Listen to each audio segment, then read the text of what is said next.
Qual é o melhor carro de cada década?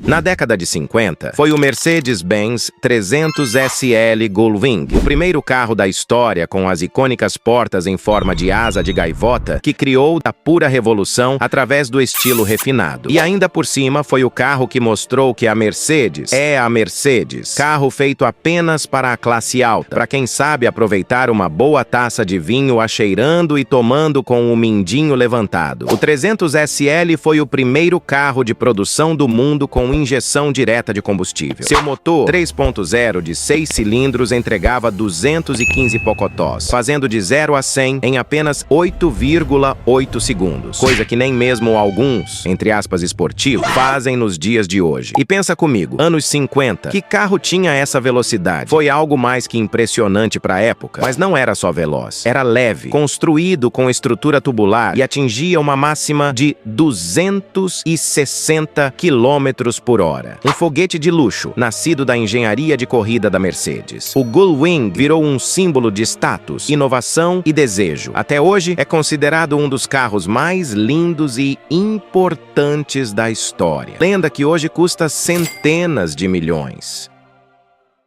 Já nos anos 60, o mundo viu nascer um mito. Todos acharam que nenhum oponente iria superar o Corvette como o melhor da década. Mas foi no final, em 1968, que o Ford Mustang GT 390 nasceu. Trouxe o visual mais agressivo possível, traseira, fastback e ronco inconfundível do V8 6,4 litros. O GT 390 era o símbolo da rebeldia americana. Mas não foi só pela potência. O Mustang brilhou nas pistas, e principalmente no cinema. Eternizado por Steve McQueen em Bullitt. Essa máquina entregava cerca de 325 pangarés e fazia de 0 a 100 em menos de 7 segundos. O suficiente para deixar qualquer um grudado no banco. Ninguém sabia o que era isso até conhecer esse carro, tão icônico que até hoje é utilizado em outros filmes e séries para replicar o hype que tinha naquela época. A pura emoção bruta. Um verdadeiro ícone dos anos 60, tanto o GT 390, G500 Shelby e qualquer outra versão do Mustang, marcou gerações e definiu uma era. O carro que entregou o que conhecemos hoje sobre Muscle Car e Pony Car, uma lenda viva. Nos anos 70, não existiu um carro mais marcante do que a Lamborghini Countach. Um supercarro que definiu um novo conceito de design no mercado automobilístico mundial, que após seu lançamento, todas as outras marcas de supercarros se inspiraram no design dessa lenda. Nascido em 1974 e sendo o último projeto de Ferruccio Lamborghini antes de aposentar. Cada traço desenhado desse carro, a caneta soltava fogo. Era revolução atrás de revolução. Linhas agressivas, portas que abriam para cima como asas e um design que não parecia ser do seu tempo. Equipada com um motor V12, ela entregava 375 cavalos de potência, 0 a 100 em 5,6 segundos, e uma velocidade máxima de 316 por hora, o que o colocava entre os mais rápidos do planeta. Mas o Countach não era só sobre números. Ele simbolizava o excesso, a ousadia e a liberdade dos anos 70. Era um pôster na parede ao lado dos Beatles, o sonho de antes, e continua sendo o sonho de agora. Agora, se tem um carro que representa com perfeição os anos 80, é a Ferrari F40, o carro mais conhecido da marca. Lançada em 1987 para comemorar os 40 anos, foi o último carro aprovado por Enzo Ferrari em vida. E que despedida, viu? Se liga na cor, olha o design! Tudo sobre esse carro foi feito se inspirando nos carros nas pistas. E aquele icônico aerofólio traseiro, então. A F40 parecia um carro de corrida legalizado para as ruas. No seu coração habitava um V8 biturbo, 2,9 com 478 Ferraris de potência, que levava o monstro de 0 a 100 em 3,8 segundos. Praticamente o dobro de velocidade da década passada, uma insanidade do seu tempo. E atingia até 325 na máxima. Nada de luxo. O interior era puro alívio de peso. Sem rádio, sem carpete, só fibra de carbono e brutalidade. Era dirigir e sentir cada vibração. Era um esportivo de verdade. Era apenas a Ferrari sendo a Ferrari. A F40 marcou uma geração e até hoje é considerada por muitos a Ferrari mais visceral já feita. Um verdadeiro ícone automotivo que envelheceu como um clássico eterno. Dando continuidade nos anos de 1990. Esse aqui foi especial, pois se trata do primeiro carro do que futuramente seria uma grande marca. Estou falando da McLaren F1. Lançada logo no começo dos anos 90, a F1 foi feita sem limites de orçamento. A marca queria um início estrondoso no mundo dos carros. Assim nasceu esse pedaço de pecado. O primeiro supercarro da história, com motor V12 de 6,1 litros da BMW, que entregava 627 pocotós, 0 a 100 em 3,2 segundos e uma máxima de 386 km por hora. Tão impressionante que continuou sendo o carro mais rápido do mundo por mais de uma década. Mas não era só velocidade, meu gafanhoto. Tinha inovação de sobra, bancos em trio com o motorista no centro, estrutura em fibra de carbono e uma engenharia tão precisa que parecia carro que a própria NASA criou. Em uma época de transição entre o analógico e o digital, o McLaren F1 foi o ápice da engenharia purista. O carro mais icônico dos anos 90 e, para alguns, de todos os tempos.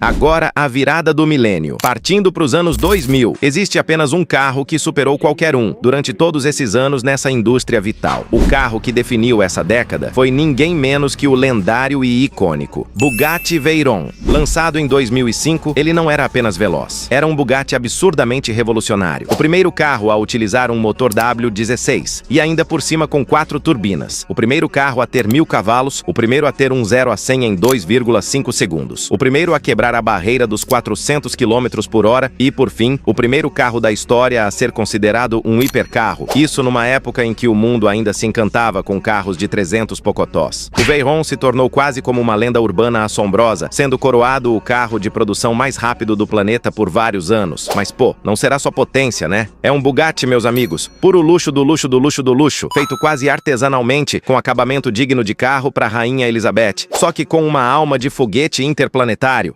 Custava mais de 1 milhão de euros, equivalente a quase 7 milhões de reais na época, convertendo para os valores atuais, cerca de 30 milhões de fazoueles. E a Bugatti dizia que perdia dinheiro a cada unidade vendida, só para provar do que era capaz. O Veyron não foi só o melhor dos anos 2000, ele foi um divisor de águas na história do automobilismo. O carro com o sucesso mais absurdo do mundo.